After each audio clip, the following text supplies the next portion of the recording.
Olá, seus pesquisadores de final de semestre. Vou contar pra vocês como começou a porra toda. Hoje nós vamos contar a história de Pedro Álvares Cabral, mais conhecido como o cara que está fudendo nossa vida desde 1500. Pedro Álvares Cabral nasceu por volta de 1467 ou 1468, sei lá. Não sei nem quem eu comi no almoço. KKK. Nasceu e foi viajar, ou nem nasceu e inventaram essa porra pra encher linguiça nas aulas de história pra você estudar pro Enem. Só sabemos que nasceu junto com Niemeyer e dividiu o berçário com a Dercy Gonçalves, e desde aquela época, o Botafogo não ganha um título. Ele era um fidalgo. Pra quem não sabe o que é isso, é como se fosse o Thor Batista daquela época. Cabral era riquinho e criado a leite com pera, tomatinho, cereja e Nutella. Além disso, era comandante militar, navegador, porque naquela época não existia YouTube, senão ele ia fazer vlog. Nos contos, muitos lugares duvidam se Pedro Álvares Cabral de fato fez algo, mas uma coisa é certa, ele ficou conhecido até hoje como o cara que descobriu essa merda. Ops, foi mal, que descobriu o Brasil.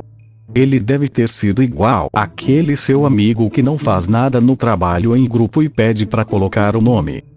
Em grupo fica bolado, coloca o nome dele mas fala que ele tem que apresentar. Em 1500, colocaram uma pica na mão dele e falaram: "Ô vagabundo de barba escrota, tu tem uma missão."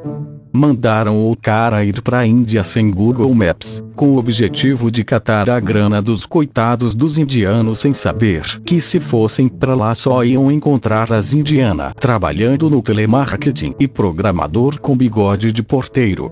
Ele foi junto com Vasco da Gama, que por sorte não estava com Roberto Dinamite dentro da caravela, senão ela iria afundar. E os portugueses, com o intuito de roubar geral, ostentaram e foram como uma frota de 13 navios atrás dos indianos. Por conta das obras da Perimetral e burros do jeito que são, ao invés de irem pra África, foram parar na Bahia, que por sorte, como foi em 22 de abril, não estava na época de carnaval, senão eles estavam fudidos. Em alguns lugares, contam que isso foi de propósito. Parece que o rei Manuel Pica das Galáxias mandou eles irem pra Índia, e eles entenderam comer as índias e foram pro Brasil. Normal, não dá pra entender muito o que português fala mesmo. Na hora de desembarcar, Pedro Álvares Cabral foi o primeiro a descer, claro, Vasco da Gama o segundo.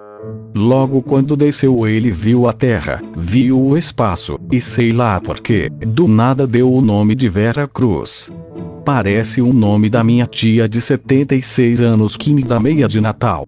KKK. Daí ele começou a explorar o lugar, porque ele não tinha nada pra fazer, e percebeu que tava num lugarzinho maneiro, maior do que a Barra da Tijuca, e aquilo ali era um continente que dava pra roubar muito. Ops, de novo, foi mal. Um continente irado. Tentou passear por ali com a bicicleta do Itaú, mas aquela porra do sistema não funcionava, e a bicicleta não saía nem a caralho. Logo assim que terminou, resolveu fazer fofoquinha pro rei Manuel Picudo das Galáxias, que descobriu o Facebook da época. Ou seja, desde aquela época se empregava a ideia de que não basta botar o ovo, tem que cacarejar. Aprendi com Max Geringer. Depois de ter mandado um e-mail pro rei Manuel falando da terra, Cabral comeu umas índias que foram atrás dele para poderem engravidar de um fidalgo, mas ele era esperto e usou a técnica do coito interrompido.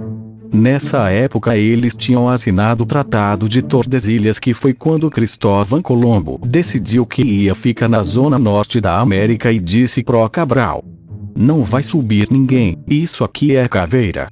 Mas Cabral nem ficou bolado com isso e seguiu em frente, voltando com a viagem pra Índia, que já tinha comprado no hotel urbano.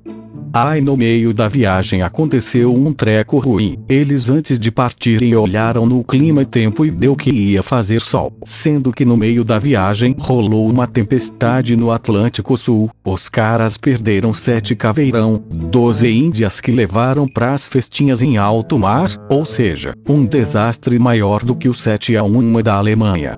Mentira. O 7-1 foi foda. O Dante não viu porra nenhuma. KKK. Cabral se safou dessa e conseguiu negociar Laos Paranauê na Índia, mas os sheiks bolaram com a ideia do portuguesinho metido a besta, parecido com o Cid do Não Salvo, com Cirola da Lacoste, pegar toda a grana dos caras e resolveram formar lado A, lado B, e atacaram os malucos. Cabral chamou a PM para reforçar e atirar contra os caras. Mas os PMs acabaram matando alguém que não tinha nada a ver com a história. Enquanto isso, em Vera Cruz os portugueses estavam brincando de enganar os índios, estavam tirando toda a madeira do pau-brasil e comercializava na Europa.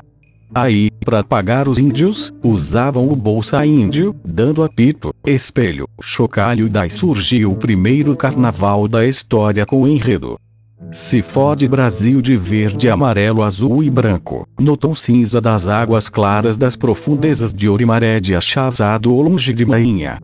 Pagavam isso pros índios fazerem o trabalho de carreto estilo supermercado Guanabara. Depois de uns anos, eles perceberam que tinha que colonizar isso, senão os franceses vinham com lança-perfume pros índios e o Bolsa Índio ia receber um upgrade, deixando os portugueses pra lá. Aí, os portugueses tomaram conta mesmo, não deixando ninguém tocar na madeira do Brasil, ou seja, seguraram o nosso pau com força. Pior que isso, só as músicas do Roberto Leal. Nesse momento Cabral já tinha sido esquecido, igual um ex-BBB que foi eliminado na primeira semana. Ninguém sabe até hoje se ele foi pra lá mesmo ou se caiu nisso sem querer. Só sabemos que o nome dele está presente na Wikipédia. Então ele faz parte da história, fudendo nossa vida desde 1500. Essa foi a história. Se gostou, compartilha nessa porra. Até mais.